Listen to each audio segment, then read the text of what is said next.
Bienvenidos a Punto Biz, el podcast para hablar de tendencias del mercado y estrategias de negocios. Hoy hablaremos de remix, creatividad y tecnología, el nombre del libro de nuestro invitado especial, Guillermo Amador.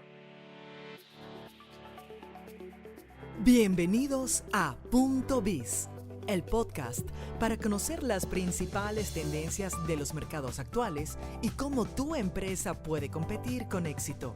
Conducido por el reconocido conferencista y autor Carlos Jiménez.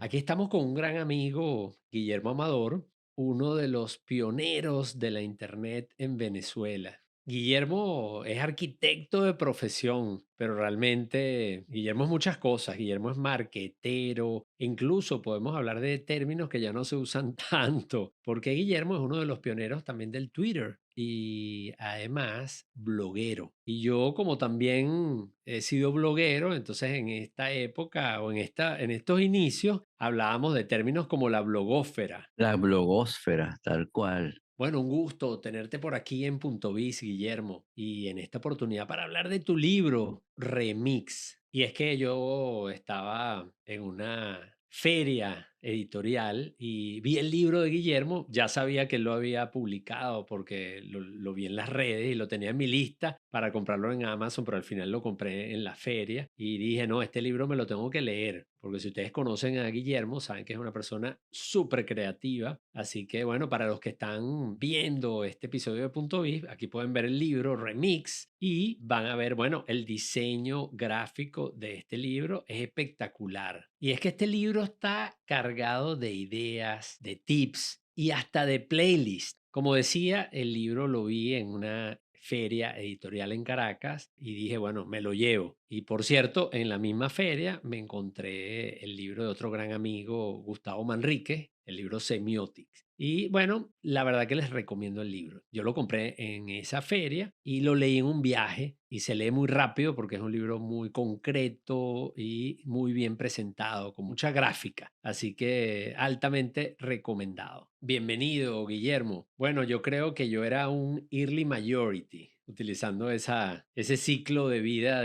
o ese ciclo de adopción de tecnología. Y Guillermo era un early adopter, porque yo me recuerdo en esos tiempos en que uno para acceder a Twitter tenía que conectarse a través de la web, pero si estaba en la calle para poder tuitear a través del móvil, entonces se conectaba con Gmail y a través del chat podías publicar. Yo creo que eso fue por allá en el año 2008 cuando yo me conecté a Twitter o me uní a Twitter, pero ya Guillermo tenía más de un año. Así que, bueno, esos fueron un poco los comienzos. ¿Tú podrías contar eso, Guillermo? ¿Cómo fue esa experiencia? Claro, claro, no, la presentación me encanta porque, bueno, muchas gracias, Carlos, por la invitación y por todas esas palabras, ¿vale? En la presentación. A veces suena como que no es así, pero de verdad honrado porque tú, particularmente tú, que eres una persona que yo también admiro mucho por toda tu carrera, todas las cosas que tú has logrado y sigues logrando dentro del mundo digital, dentro del mundo de las conferencias, tipo súper organizado. Y recuerdo un par de conferencias que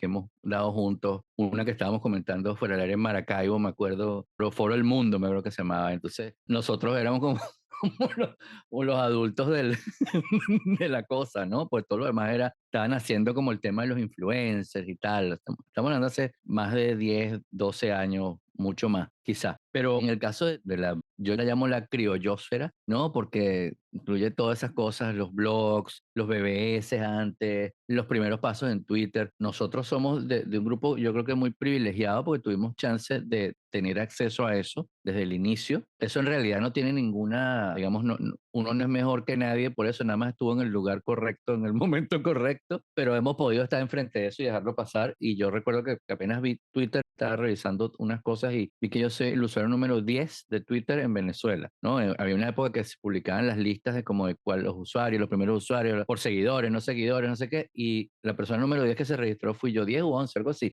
Y recuerdo que, bueno, cuando uno entró ahí no había nadie, ¿no? De hecho, yo creo que ni ellos mismos sabían qué era. En estos días estaba yo grabando justo un episodio de un podcast hablando de Twitter y tuve que como hacer esa investigación, sobre todo para recordar, ¿no?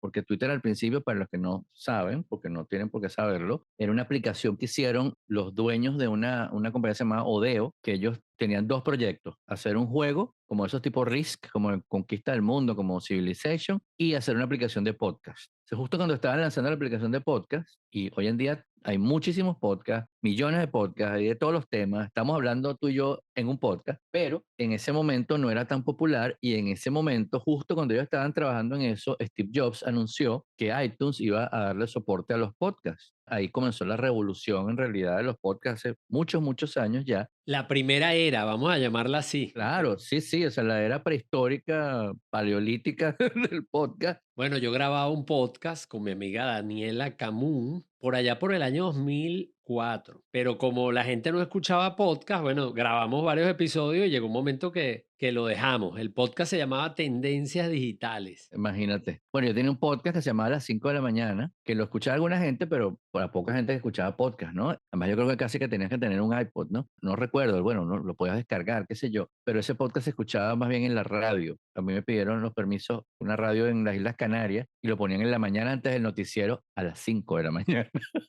Era, imagínate tú esa cosa, ¿no? Pero el chiste es que entramos en Twitter. Bueno, esta gente de Odeo dijo, bueno, yo creo que ya no vamos a poder hacer más esta aplicación de podcast porque Apple nos va a pasar por encima. Y dijeron, ¿y esta aplicación que hicimos para mandar los mensajes internos, por qué no la abrimos para ver qué dice la gente? Y bueno, y hoy en día ya no es lo que era, pero mira todo lo que creció y hasta la compraron por, no sé, 40 billones de dólares al final, ¿no? Una cosa que está ahí montada, más bien compraron los usuarios, ¿no? Entonces entramos en Twitter y Twitter era como, ¿qué estás pensando? Una cosa así era, ¿no? O ¿qué estás haciendo? Una de esas dos premisas. Eso uno ponía caminando para mi oficina. Pues además no había aplicación móvil, era en la computadora. ¿Tú te crees? Me voy para la calle. Y te diga, yo me acuerdo, yo llegaba a la oficina, escribía, ya llegué a la oficina. Pero eso lo leíamos 5 o 6 personas. Yo tenía un amigo que trabajaba, Julio Oeb, que trabajaba, tenía varios clientes cerca de donde estaba mi oficina, y yo ponía eso allí porque si él llegaba a una oficina y abría Twitter y veía, se acercaba. Mira, no, es que vi que escribiste en Twitter, ¿qué tal, no? También le puedo mandar un mensaje de texto, pero qué Oye, fastidio. Mira, estoy aquí, cualquier cosa, ¿no? bueno, era realmente omnicanal, porque en esa época era muy poca gente, entonces era la misma gente que uno conocía. Me acuerdo que estaba José Blanco, entonces yo lo seguía a él, de hecho me metí en Twitter por él, te seguía a ti y a unos pocos. Bueno, una de las primeras masificaciones, digamos, que hubo en Twitter, en Venezuela, que hubo de Twitter en Venezuela, fue gracias a José Blanco. Yo recuerdo que yo llego y veo que existe esto que se llama Twitter y yo invité a mis amigos más cercanos que con los que habíamos hecho cosas. Con José hicimos una vez, bueno, José fue uno de los fundadores conmigo, no me acuerdo si estabas tú, estaba Pino Farese, estaba Ricardo Gonda, el capítulo venezolano de Internet Society. Y después hubo otro que también se llamó El Primero, pero el primero en realidad lo hicimos nosotros en un Internet World Venezuela. Estábamos ahí en un stand físico de Ollantaypuy, ¿te acuerdas? Ollantaypuy era, aquí estamos hablando de prehistoria, ¿no? Ollantaypuy era como un Yahoo, pero de páginas web venezolanas, ¿no? Un directorio de páginas web venezolanas y diseñado, programado y manejado por mi gran amigo y tu gran amigo también, Pino Farese. Y estaba yo en el stand de él ahí hablando, no sé cuánto, tal. Después fuimos a cenar en el Hilton, un hotel que estaba ahí en Caracas, muy famoso, el Caracas Hilton, que tenía un sushi muy rico. Y entonces estábamos comiendo y me dijo, oye, Ricardo Gonda quiere fundar el capítulo venezolano de Internet Society, porque necesita 10 personas inscritas en Internet Society. Yo estaba inscrito en Internet Society por hobby, porque en realidad, y dije, bueno, estás tú, estoy yo, está Ricardo Gonda, estamos 7 más. Y lo buscamos. No, me acuerdo que estaba el presidente de Infoline, que era un servicio que uno llamaba por un número de teléfono y preguntaba cosas. Les recuerdo que no había internet en los teléfonos, sino que había mensajes de texto, mensajes que mandaba y regresaba el mensaje, entonces tú te consultabas horario del cine y te regresaba horario del cine, ta, ta, ta, ta. Las cosas así prehistóricas, súper prehistóricas. Estaban varios y estaba José Blanco, ¿no? Que también habló con otros amigos. Cuando Twitter, yo invité también de nuevo otros amigos, entre los cuales estaba José, y José empezó a mandarle eso a todo el mundo. Él, por tener los premios, lo mejor de .com también tenía, y la revista PC News and Report, me acordé de repente. Él tenía muchos, muchos contactos muy buenos, tiene muchos contactos muy buenos en el mundo de la criollosfera de nuevo, e hizo crecer eso mucho. Recuerdo que hubo un momento que lo llamaban para la televisión para entrevistarlo, para hablar de eso, para hablar de muchas cosas, pero sí hablaba, y él hablaba de Twitter, ¿no? Entonces, y en esa época, entre los 5 que teníamos más usuarios de Twitter, más followers, estábamos nosotros, porque éramos nada más nosotros. Tenemos 2 seguidores, somos los que seguimos más gente. Y ahí creció mucho. Después, esa época fue muy, muy interesante, ¿no? De la prehistoria. De ahí salieron, que también lo conversamos en algún momento, los tuitec, que eran tweet y tequeños. En todas partes del mundo donde había Twitter, había alguna reunión de tuiteros, de gente que usaba Twitter. Entonces se llamaba Tweet y Croquetas en Madrid, Tweet y cervezas, en no sé dónde, Tweet no sé qué. Entonces estábamos, un día éramos más o menos un grupo de gente ya en Twitter y yo escribí, mira, tal día nos vamos a reunir en el León. El León es una terraza en Caracas donde la gente toma cerveza y come pizza.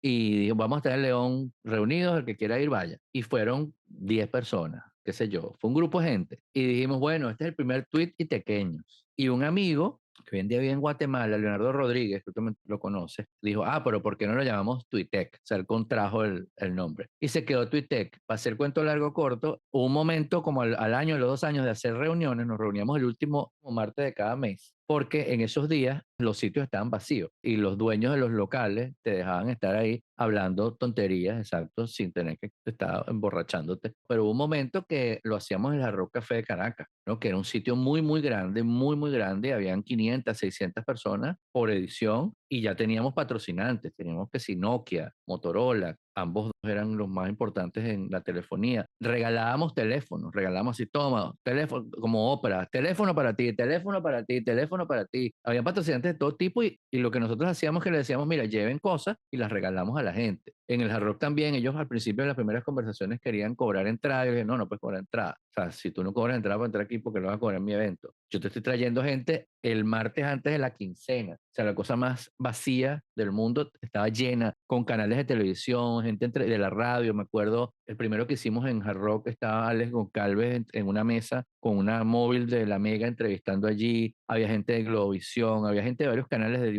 Unión Radio grabando, como un super evento y había empezado en un tweet, mira, vamos a reunirnos en el León a tomarnos una cerveza y comernos unos pequeños. De hecho, en Jarro Café no vendían tequeños. Logramos convencerlos de que nos dejaran poner un stand de una compañía de tequeños que se llamaba Tequechongos, que también nos patrocinaba, por razones más que obvias. Y eso estaba el stand allí y Jarro Café te vendía los tequeños de Tequechongo. O sea, había tequeños. Bueno, imagínate que ha pasado tanto tiempo que ya los tequeños son internacionales. Si hubiéramos grabado este podcast en esa época, a nivel internacional la gente no entendería a qué nos estamos refiriendo, pero ya los tequeños se han internacionalizado. Pero bueno, hay muchos, muchos recuerdos. Definitivamente recuerdo lo mejor de Punto Com, esos premios y esas rumbas que se hacían cada vez que se entregaban los premios. Recuerdo la fundación de la Cámara Venezolana de Comercio Electrónico, liderizada por Lorenzo Lara y de la cual participamos nosotros también activamente desde su fundación, que además se hizo en el IESA, en el Instituto de Estudios Superiores de Administración.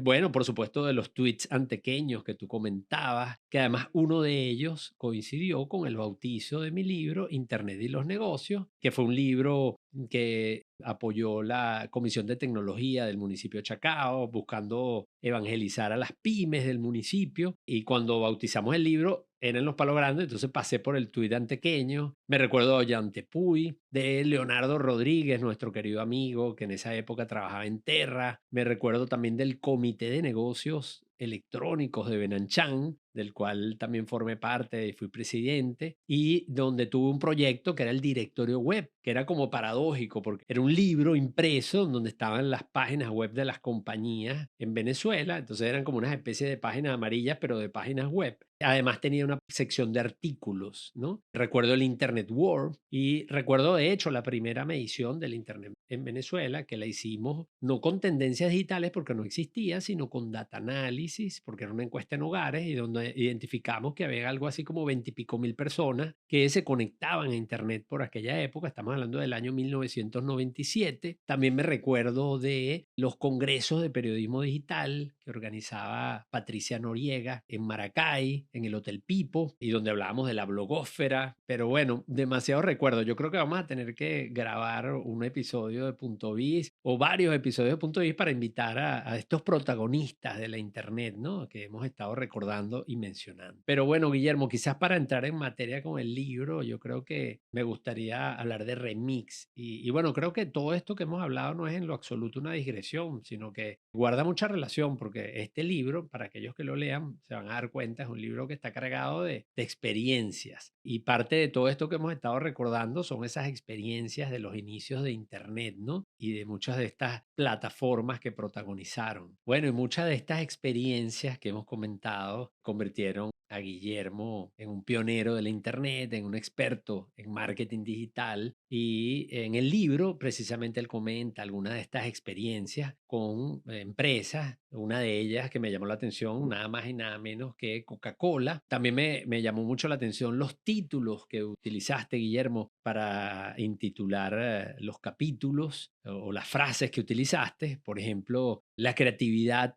es la inteligencia divirtiéndose. La nueva realidad es artesanal. Ese me encantó. Cómo convertirte en la única opción. Así que bueno, yo me leí el libro, hice mi tarea, subrayé y me encantaría que nos comentaras, porque el libro se llama Remix. Me gustaría que nos comentaras de dónde viene el título. El subtítulo del libro dice Uniendo los puntos entre la tecnología y tu creatividad. Súper. Mira, te cuento, ¿no? Desde hace mucho tiempo tenía muchas ganas de, bueno, yo escribo mucho, ¿no? Uno escribe, pero en medios digitales, y tenía muchas ganas en una época cuando me mudé a Estados Unidos, hice una revista, se llama Robot, una revista impresa, ¿no? Que después es un podcast y es una página web, pero es una revista impresa. La idea era que fuera una revista impresa, eso fue hace 10 años, pero bueno, por múltiples razones, ese proyecto lo metí en el congelador porque requería muchísima inversión de tiempo para hacerlo bien. Bueno, a mí no me gusta hacer las cosas a medias, sino si las hago, las voy a hacer bien. Y a mí me parece que el medio físico, o sea, un libro, tiene una importancia muy distinta que, sin quitarle importancia a lo digital, tiene una importancia muy distinta porque es algo que queda, ¿no? Que lo tienes allí. O sea, cuando tú mandas un email, por ejemplo, ese email se pierde entre los millones de emails que uno recibe. Estoy viendo así, 3.250 emails tengo allí. Claro, tengo basura, publicidad, te pagó, usted debe pagar, cosas así, ¿no? Igual con todas las cosas de todo tipo, igual si tienes una biblioteca de 200.000 libros, también se puede perder allí. Pero un libro, un objeto como objeto físico, me parece que la experiencia de usuario es muy distinta que la digital. Por ejemplo, tiene las páginas, subraya, lo raya o hace anotaciones. Este libro, la premisa del libro es que tú tengas estas cosas que son experiencias que yo he tenido a lo largo de mi carrera. No es que a lo largo de mi carrera ya terminó, no, mi carrera sigue, pero como hacer como un corte. Mira, estas cosas me parecen interesantes, estas cosas me han ayudado a mí, estas son teorías, son cosas, por ejemplo, cómo generar una idea. Hay procesos para generar una idea. Obviamente no es una cosa mecánica, la creatividad tiene mucho de eso de la musa pero no es una cosa espiritual, es la información que tú vas recogiendo, las cosas que tú vas viendo. Entonces, mientras más te expones a creatividad o a las cosas que tú quieres desarrollar, más las vas a poder desarrollar. Eso es una cuestión obvia de nuestra computadora que está metida, nuestra computadora biológica, que es el cerebro, ¿no? La estructura del libro la hice uno pensando que fuera un objeto físico, entonces por eso tiene mucho diseño, a pesar de que no es una revista ni es un álbum de fotos. Cada capítulo tiene como una portada que tiene cosas que tienen que ver con lo que está en el capítulo. Lo puedes leer en cualquier orden, ¿no? Si lo lees completo, chévere, tiene un sentido. Si ves el índice y dices, esto me interesa, y vas allí, no tienes que leer ninguna otra parte para que eso te sirva. O sea, cada capítulo en sí mismo contiene una información y uno, inclusive ejercicios, cosas. Algunos tienen playlists que tienen un QR, lo haces scan y entras a un playlist hay un playlist de podcast, un playlist de música que yo voy actualizando todo el tiempo. Los tengo en mi teléfono conmigo. Entonces, cuando oigo una cosa que me gusta, pum, la añado allí. Entonces, es una manera digital de acompañar a la gente a través de un objeto físico. Además, el libro, me parece que el diseñador Carles Trepo se fajó, como decimos en Venezuela, hizo un diseño muy bonito, muy agradable, y en cualquier lado tú lo pones y se ve muy bien, ¿no? Entonces, mi idea es que la gente lo tenga en su escritorio, lo tenga en su casa, lo tenga en algún lado, porque le guste verlo, pero además a veces lo abra y diga, y hay espacios inclusive para hacer anotaciones. Entonces, para que su subraye, el tamaño de la letra, el tipo del font, todo está escogido para que sea agradable para leerlo, pero además para que te sirva como una herramienta. O sea, no es un manual, no son unas normas y unas reglas que tienes que seguir, no, porque los que trabajamos además mucho con digital y en marketing, sabemos que esas reglas están hechas, como dice el cliché, para romperlas. Sin embargo, todas las piezas que están allí te pueden servir, ¿no? Bueno, tiene quotes que me parecen interesantes y que tienen que ver con cada capítulo. Y al principio, porque me preguntaste por el nombre, el primer nombre que le iba a poner era clara referencia a nuestra base digital, muy digital, porque nosotros, más allá de que hay generaciones que dicen que son nativos digitales y empieza la gente como a etiquetar los millennials, los Gen Z, los Gen X, no sé qué, todo esto, ¿no? Que está chévere para poder categorizar a las cosas, que a quién le vas a mandar qué cosas, pero nosotros somos los pioneros de la época digital, de la era digital. Todo lo que la gente hoy en día está usando como una cosa como muy normal, nosotros lo vimos nacer. Nosotros damos el control remoto a nuestros papás. Párate, para que me cambies el canal. Habían tres, cuatro canales. Te parabas y le dabas la vuelta a una perilla, ¿no? El UHF, ¿no? Que búscalo en Google, que es UHF, ¿no? Nosotros para jugar videojuegos teníamos que conectar un cosito a un televisor. Nuestro primer monitor era un televisor. Ah, bueno, y estaba el tema de que se iba a dañar el televisor. Ah, se daña el televisor y uno, mi primera computadora personal fue una Commodore 64, que era un teclado que tenía adentro la tarjeta madre y se conectaba en un televisor y lo tenías que guardar o en un cassette o en disquetes, que era ya más moderno. Pero nosotros vimos todo eso nacer, entonces para nosotros es común, normal, pero sabemos cómo se hizo, entonces para nosotros no es como que siempre estuvo allí o es lo normal. O sea, si se va la luz, yo sé que puedo seguir haciendo. Si se va la electricidad, si se corta la luz o se le echa a perder la computadora, alguien que nació con todo esto listo probablemente no sepa cómo resolver. No, no tengo impresora, ¿cómo te puedo mandar una nota? Bueno, agarra un papel, la escribe y digo, no, pero no, no puedo. Entonces, el primer título del libro era, esto ha podido ser un email, ¿no? Que es el nombre del último capítulo y conclusión del libro, en realidad. Cada uno de esos títulos puede ser un artículo o un libro en sí mismo, ¿no? Porque hablan todos de diferentes temas. Quizás el que más me gusta es el prólogo que lo hizo mi gran amigo Gabriel Torreyes. De verdad que cuando me mandó el prólogo yo casi lloré porque me pareció tan cool, tan emocionante que haya personas que hayan visto lo que uno hace y lo aprecien de esa manera, ¿no? Como lo puso ahí Gabriel. Pero eso, cada capítulo tiene que ver con cómo nosotros podemos hacer para vivir mejor a través de la creatividad, porque al final, y es el nombre del libro, todo es un remix, ¿no? Hay cosas que ya existen, que están por un lado, hay cosas que están por otro lado, y algunas personas tenemos la capacidad de conectar esos puntos. En general, todo el mundo tiene la capacidad de conectar los puntos en mayor o menor medida, ¿no? A veces uno ve cosas en el trabajo de otros que dice, oye, ¿y tú por qué no hablas con este y te puede funcionar? ¿O por qué no usas esta herramienta? ¿O por qué? Y conectar, porque la tecnología al final no es el fin, la tecnología al final no es solo un medio, la tecnología es una herramienta que tenemos. A veces es un medio, a veces es una herramienta. Con inteligencia artificial, el otro día tenía un audio de un amigo que grabé que estaba en otro país y cuando oigo el audio era terrible y digo, ay, voy a tener que volver a grabar. Y busqué una herramienta que había descargado hace tiempo y la pasé y el sonido quedó perfecto, en segundos. Eso lo puedo hacer yo manualmente con herramientas digitales, pero me tardaría semanas en eso. Esto fue segundo. Entonces, la tecnología es una herramienta para hacernos la vida más fácil. No es que la tecnología es la que va a escribir los poemas y va a cantar las canciones. Eso es más chévere que lo hagamos nosotros, ¿no? Y que vayamos y que estemos en la playa viendo el atardecer. Chévere. Pero la tecnología nos ayuda a eso, a conectar las cosas que nosotros pensamos con el cómo hacerlas. Y ahorita que me estabas diciendo eso, nosotros, esta generación, la generación X, que nos tocó, por ejemplo, conectar un computador con la pantalla del televisor, retroceder la cinta de los cassettes o incluso empezar a usar los CDs y el MP3. Uno de los libros que estaba en la lista de los 12 libros que leeré en el 2024 es un libro, el que se dice el autor favorito de Bill Gates, que es Václav Smil, que escribió un libro que se titula Cómo funciona el mundo, una guía del pasado, del presente y del futuro. Y una de las cosas que hace el libro es eso, cómo explicar cómo funciona el mundo, porque el autor lo que plantea es que hoy día apenas un 1% de la población está involucrada en la producción de los alimentos. Estamos hablando en sembrar el campo, en la siembra, en criar al ganado, y el resto de la población, la mayoría, no tiene ni idea, por ejemplo, de cómo se producen los alimentos. Y así lo mismo con muchas cosas que son necesarias para la vida. Al final se han convertido en cajas negras en donde la gente no entiende cómo se hacen. Y esa ha sido la motivación del autor para escribir este libro, para explicar, bueno, cómo se hace la electricidad, cómo se producen los alimentos, porque hoy en día la mayoría de las personas no conocen o no conocemos muchas de las cosas. Entonces hoy día tenemos un teléfono móvil y bueno, lo cargamos, lo utilizamos, pero no sabemos muchas de las cosas que están allí involucradas. La Si no, línea no comían, no tenían agua, no tenían. de Claro, y por no conocer cómo funciona, entonces la gente no lo aprecia. Entonces hay comida que la gente bota y no entiende todo el proceso tan fuerte que pasó desde que alguien sembró la primera semilla de eso, creció,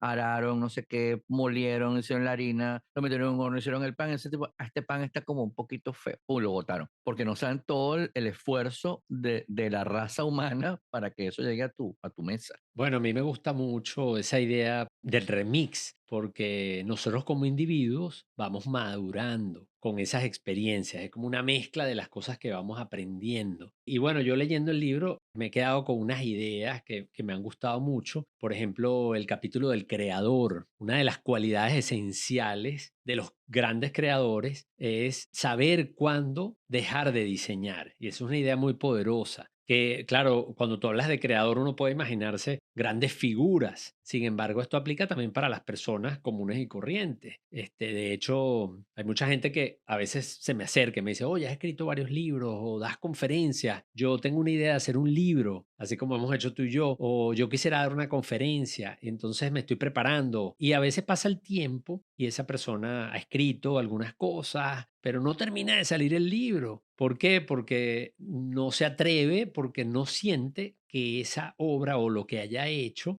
sea un producto mínimo viable. Entonces, esta idea tuya de, vamos a decir, cuándo dejar de diseñar es muy poderosa, porque al final es, bueno, cuándo estamos listos realmente para salir. Claro, claro. Es que fíjate, hay millones de citas de cuando yo digo los grandes creadores, los grandes pensadores, digo, es también como, o sea, lo tienes a la mano, lo puedes hacer también. O sea, tú estás a la par de cualquiera de esos. Porque, por ejemplo, cuando yo estudié arquitectura y me gradué de arquitecto y trabajé muchos años como arquitecto y di clases de arquitectura, una cosa que yo aprendí allí con mis profesores y después yo con mis alumnos, porque eso es súper importante, no a todo el mundo le pasa, cuando da clases la gente piensa a veces, ya yo sé y ahora como doy clases, yo no voy a aprender más nada, los demás tienen que aprender de mí. No, yo di clases por muchos años en la universidad y en posgrado también en Sendeco, en la Unimed, porque quería seguir aprendiendo, ¿no? Y me pareció una manera increíble de seguir aprendiendo a través de los estudiantes, a través de los, que no de los alumnos, que es otra cosa, ¿no? Alumnos es que no tienen luces,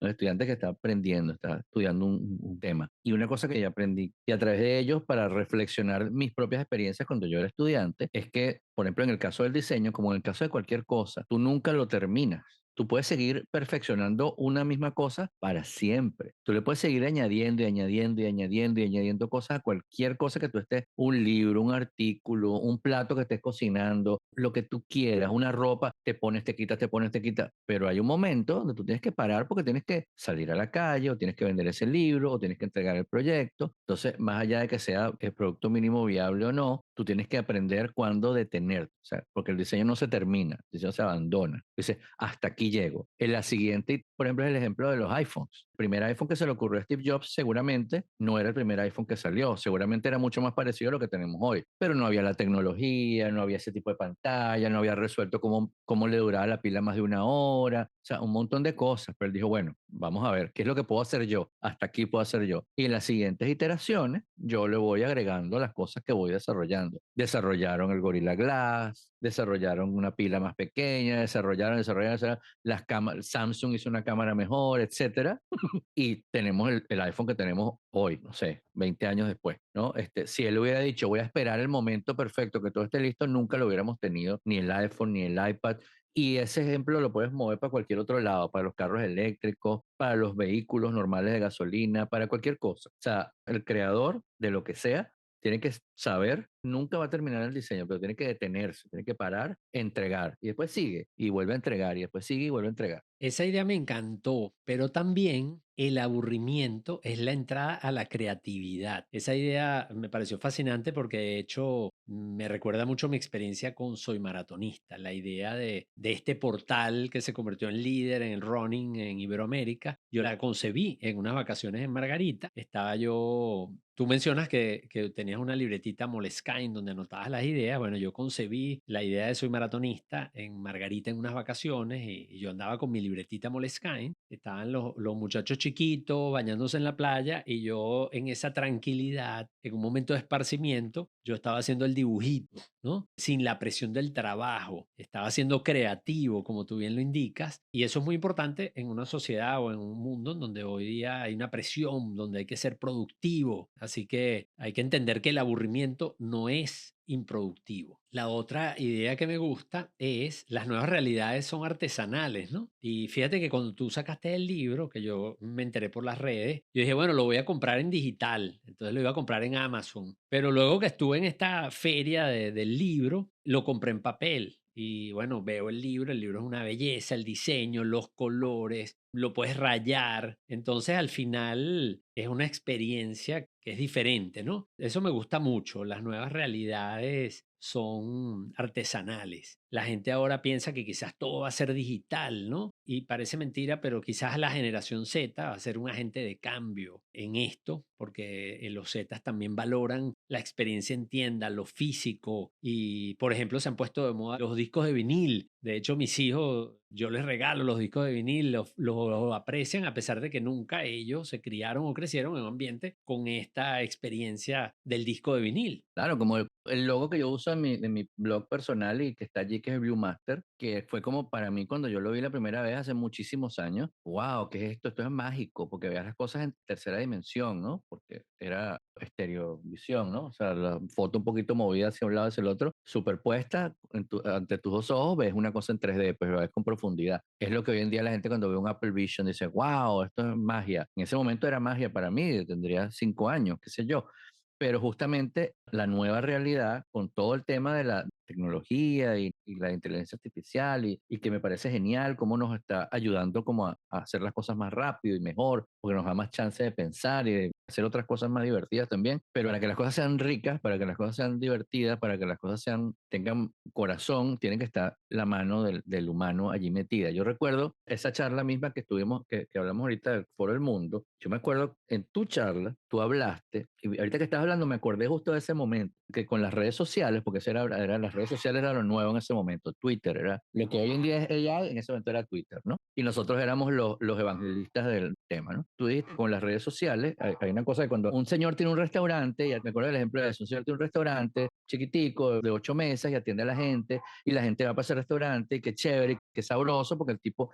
el chef y dueño te está atendiendo y te está recomendando el plato, y a ti qué te gusta, yo como pescado, yo como pasta, no sé qué. Entonces, claro, eso tiene mucho éxito, el tipo hace crecer el restaurante y de repente hace franquicia, ¿no? Entonces esas franquicias, bueno, están en otro lado donde el señor no llega, ¿no? Y esa misma conversación la tuve yo con unos alumnos muchos, muchos años antes para la revolución industrial, ¿no? Pero ya la persona cuando llega a ese restaurante no está el dueño, no está, por ejemplo, vas al restaurante de Gordon Ramsay en Las Vegas, ay, no está Gordon Ramsay, está el nombre afuera, pero y la receta, bueno, se espera que la cumpla más o menos parecida, pero ni la está preparando la comida Gordon Ramsay, ni está Gordon Ramsay, pero está la idea de Gordon Ramsay allí y cómo hace el dueño de ese restaurante que era de 8 meses y ahora tiene 20 franquicias para atender a la gente y que la gente se sienta de verdad con las redes sociales, porque en las redes sociales, claro, en ese momento ese señor se conectaba con la gente y la gente le decía, oye, estoy esperando aquí en la fila, no, no te preocupes, y contactaba, yo me acuerdo que yo llevaba las redes sociales de a casa, entonces la gente escribía y yo le llamaba al dueño, mire, una gente que está esperando, y movía la cosa, no era como que el dueño del restaurante podía llegar a esos lugares más allá de lo que podía llegar normalmente gracias a la tecnología y eso se pierde, como cuando uno va a comprar jamón hoy en día en el mercado, ya no le dices al charcutero, corta un pedacito para probarlo, no, ahora está empaquetado y te lo lleva, pero si tú puedes hablar con Oscar Mayer o puedes hablar con Plum Rose en las redes sociales y te haces amigo de ellos, yo siempre daba ese ejemplo con Coca-Cola, cuando llevamos las redes de Coca-Cola, la gente puede tener de primera mano los valores de la marca o los valores de ese señor que montó ese restaurante a través de la tecnología. Entonces la tecnología nos ayuda a tener un brazo un poco más largo para poder seguir siendo humanos, para poder seguir teniendo una relación humana con nuestros clientes, con nuestros estudiantes, con nuestros amigos, con nuestra familia. Tú estás en Miami, yo estoy en California y estamos hablando a través de una herramienta tecnológica. No lo pudiéramos estar haciendo hace 5, 10 años atrás, ¿no? Entonces esta herramienta es lo que nos ayuda a poder tener este contacto humano. Eso es para mí lo que es la tecnología y todo este tema de la nueva, que yo llamo que ahora somos los nuevos artesanos. Aunque usemos unas computadoras, yo tengo aquí enfrente 3 pantallas, 2 computadoras, una impresora 3D allá abajo, lo que tú quieras, pero si no está mi humanidad dándole las instrucciones a esto, esto no sirve para nada. Esto me sirve como una herramienta para yo hacer mi trabajo artesanal, yo mismo, escribir el libro, yo mismo revisar las cosas, yo mismo hacer, ver el dibujo, decirle, ¿por qué no cambiamos por qué no cambiamos este color? Este color me parece que es como muy fuerte.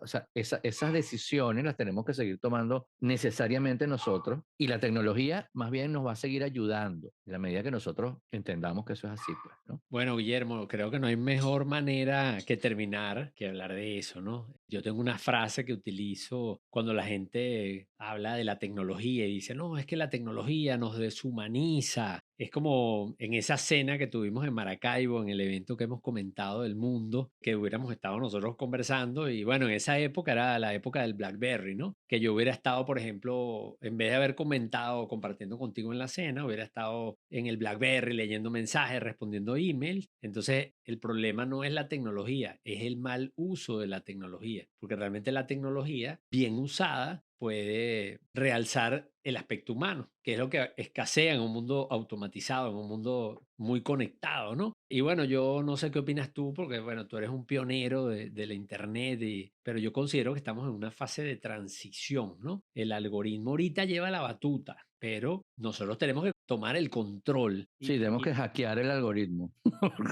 Y creo que eso ya está empezando a pasar con los más jóvenes, con la generación Z, que ya están utilizando plataformas que de alguna manera evaden el algoritmo o que buscan tener más control sobre la información y sobre lo que leen y publican y sobre su privacidad, como por ejemplo Snapchat, Mastodon, Blue Sky, que parece Sí, te incluso llevan y te llevan de la mano y hoy tienes que comprar esto, hoy tienes que hacer esto es lo que está de moda, esto no sé qué. Yo más bien lo que hago, y ya para cerrar, es que trato, y eso lo hacía en la época de hacer marketing en Twitter y en redes sociales, que me monto en la ola para llevarlos para mi lado. O sea, cuando hay una cosa que está de moda, la mencionas, pero para traerte a la gente para lo que tú quieres mostrarle. Cuando hay un hashtag que está, lo pones, pero para traerte a la gente a lo que tú les quieres decir. O sea, exclusivamente para hackear el algoritmo y ya, no para, entonces todo tiene que ser ahora exactamente igual. No, no, no, es muy aburrido además.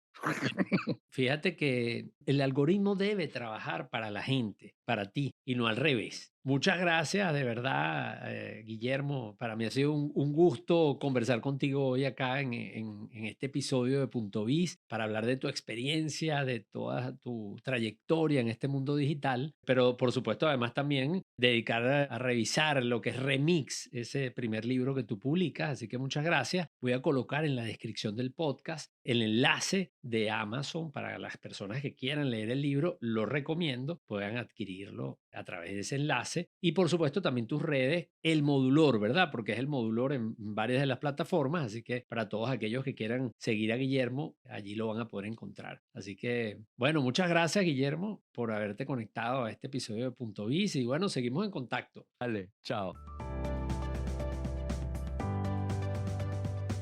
Te esperamos en un próximo episodio de Punto Biz, el podcast para conocer las principales tendencias de los mercados actuales y cómo tu empresa puede competir con éxito. Si deseas recibir las principales ideas de este podcast, suscríbete en www.carlosjimenez.info/puntobiz.